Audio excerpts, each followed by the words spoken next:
Assalamualaikum warahmatullahi wabarakatuh. Selamat datang kembali di perkuliahan e-learning bersama saya, Stefani SDS MSN, dengan mata kuliah Kecakapan Antarpersonal.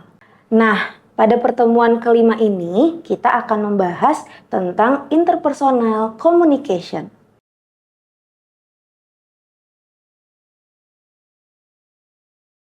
Jadi, tonton video ini sampai habis ya, karena di akhir video akan ada tugas yang akan diberikan. Pernah nggak sih Ananda merasa kesulitan dalam menyampaikan sesuatu atau mungkin sering salah paham dengan orang lain? Kedua hal tersebut termasuk bagian dari komunikasi interpersonal. Tapi, apa sih itu interpersonal skill atau interpersonal communication? Komunikasi interpersonal merupakan komunikasi yang dilakukan oleh dua orang atau lebih yang sifatnya tidak diatur secara formal. Saat berkomunikasi secara interpersonal, setiap individu akan menggunakan seluruh elemen dalam proses komunikasinya. Elemen tersebut menciptakan proses komunikasi yang banyak mengalami interaksi. Hal ini disebabkan karena setiap individu yang melakukan komunikasi interpersonal dapat saling bertukar gagasan, perasaan, dan emosi hingga bermacam-macam informasi. Menariknya, komunikasi interpersonal juga berlaku secara kontekstual, tergantung kepada keadaan, budaya, dan juga konteks psikologikal. Cara dan bentuk interaksi antara individu akan tercorak mengikuti keadaan-keadaan ini. Seseorang yang melakukan komunikasi interpersonal memiliki harapan adanya sebuah umpan balik dari pesan yang telah mereka sampaikan kepada individu lainnya. Jadi, dalam komunikasi interpersonal bisa dikatakan efektif apabila dalam berkomunikasinya menimbulkan timbal balik yang positif. Dapat diartikan, komunikasi interpersonal adalah komunikasi yang terbuka. Nah, bagaimana agar komunikasi interpersonal berlangsung secara efektif? Nah, di sini ada beberapa aspek yang harus diperhatikan oleh pelaku komunikasi interpersonal tersebut. Yang pertama, keterbukaan atau openness.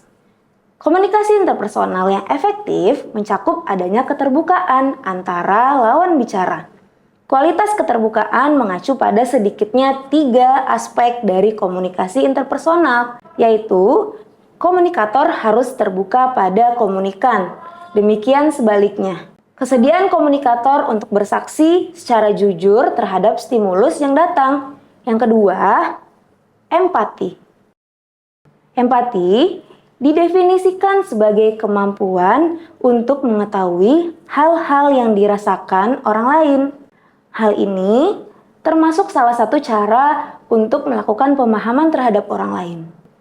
Yang ketiga, itu ada dukungan atau supportiveness. Hubungan interpersonal juga bisa dikatakan efektif apabila terdapat sikap saling mendukung satu sama lainnya. Dukungan meliputi 3 hal. Yang pertama, descriptiveness dipahami sebagai lingkungan yang tidak dievaluasi menjadi orang bebas dalam mengucapkan perasaannya. Yang kedua, spontaneity itu dipahami sebagai kemampuan seseorang untuk berkomunikasi secara spontan dan mempunyai pandangan yang berorientasi ke depan. Yang ketiga, itu ada profesionalism. Itu dipahami sebagai kemampuan untuk berpikir secara terbuka atau yang kita sering sebut open-minded. Lalu ada perasaan positif, positiveness.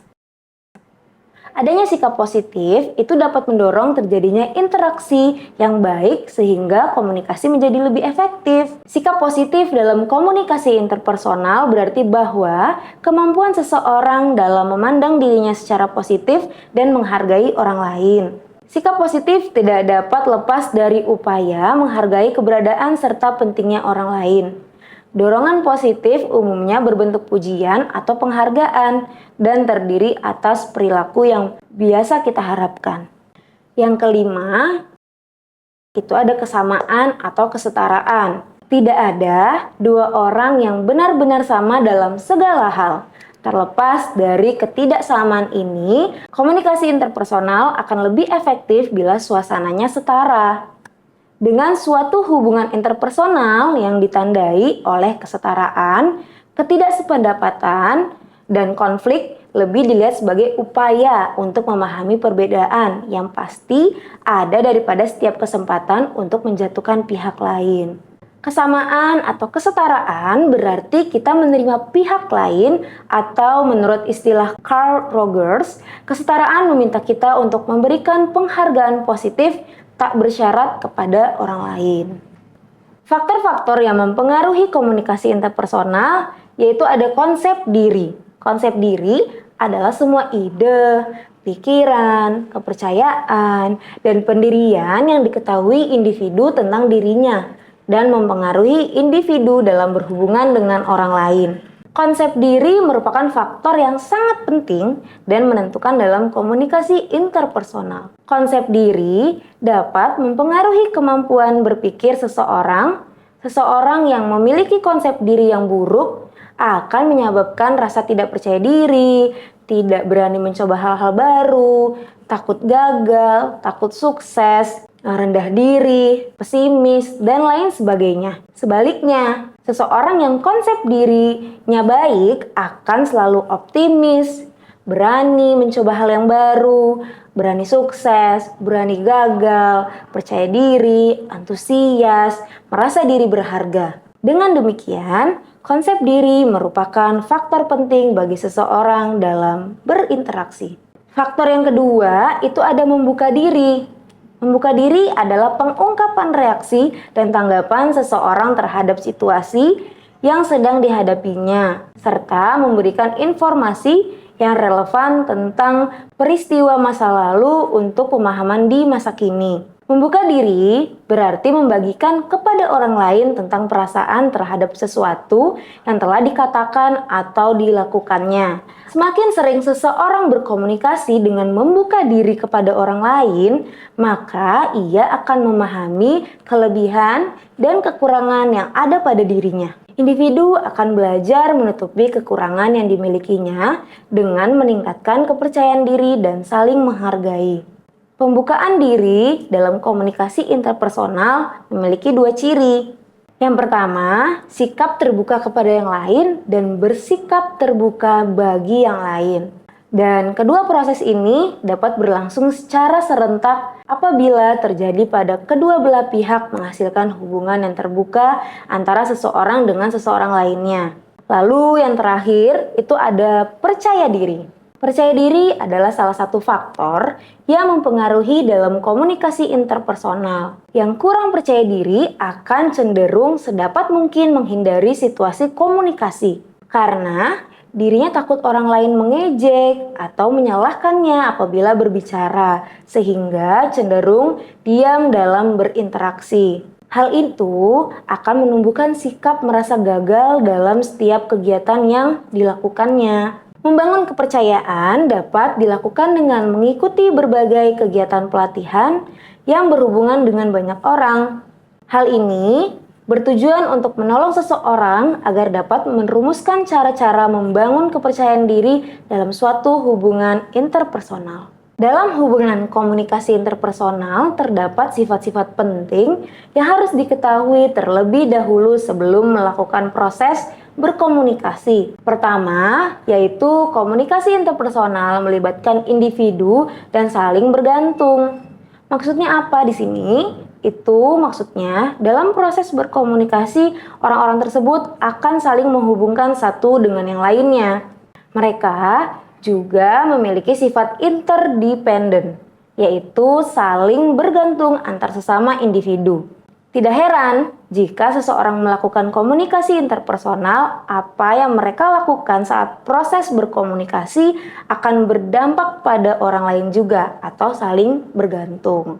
Kedua, komunikasi interpersonal bersifat relasional.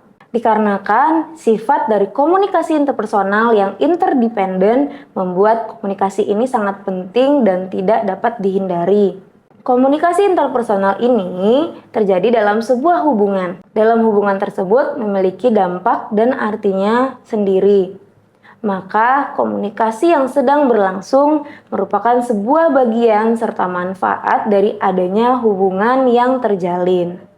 Oleh sebab itu, suatu individu harus mengetahui cara berkomunikasi melalui hubungan yang baik antara individu satu dengan individu yang lainnya. Ketiga, komunikasi interpersonal ada dalam satu kontimun.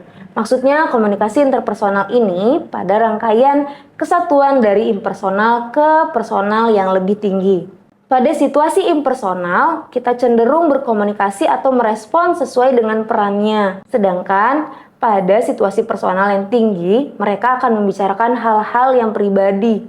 Contohnya, komunikasi antara ayah dan anak dapat membahas tentang topik yang sifatnya pribadi karena mereka memiliki hubungan kedekatan yang tinggi. Tidak hanya orang tua, namun seorang sahabat juga dapat dikatakan memiliki hubungan dengan situasi personal yang tinggi, itu dikarenakan keakraban, sehingga komunikasi yang mencapai titik intim atau terdalam. Yang keempat, komunikasi interpersonal melibatkan pesan verbal dan nonverbal saat menyampaikan pesan. Jadi, komunikasi interpersonal tidak hanya tentang penyampaian pesan atau penerima pesan, akan tetapi pada komunikasi ini juga memperhatikan bagaimana ekspresi yang diberikan. Contohnya, ketika kita berkomunikasi dengan orang lain akan menggunakan kata-kata yang bersamaan dengan petunjuk nonverbal seperti mimik wajah, gerak tubuh, dan kontak mata. Yang kelima, komunikasi interpersonal bisa terjadi dari berbagai bentuk. Komunikasi antar pribadi biasanya dilakukan secara tatap muka atau secara langsung. Akan tetapi, di era yang sudah modern ini, komunikasi interpersonal juga bisa terjadi melalui jenis jaringan berteknologi komputer. Contohnya, ada email, Zoom, SMS, WhatsApp, menelpon, dan memposting sesuatu di Instagram. Bisa kita artikan bahwa komunikasi interpersonal juga dilakukan tatap muka secara online. Nah, yang terakhir, yaitu yang keenam, komunikasi interpersonal melibatkan pengambilan pilihan. Artinya, komunikasi yang kita jalankan dengan orang lain adalah sebuah pilihan yang kita buat. Pada saat berkomunikasi dengan orang lain, kita akan memilih dengan siapa akan berkomunikasi atau membangun sebuah hubungan. Sehingga kita juga memilih apa yang harus kita ucapkan pada orang tersebut. Pilihan kita inilah yang menentukan suatu komunikasi interpersonal akan berjalan dengan baik. Setelah mengetahui sifat-sifat penting yang ada pada komunikasi hubungan interpersonal yang sudah Ibu jabarkan, apakah Ananda telah yakin komunikasi interpersonal yang sudah terjalin dengan orang lain berjalan dengan tepat? Semoga dengan adanya penjelasan ini, Ananda bisa paham lebih dalam tentang komunikasi interpersonal ya, agar saat melakukan proses komunikasi bisa mendapatkan feedback yang efektif dan bermanfaat bagi diri kita sendiri maupun individu lain. Yaps, itulah penjelasan tentang interpersonal communication. Berikut ada tugas yang harus Ananda kerjakan dan dikumpulkan pada minggu depan. Silahkan Ananda kerjakan tugas berikut ini dan dikumpulkan pada sistem e-learning seperti biasa.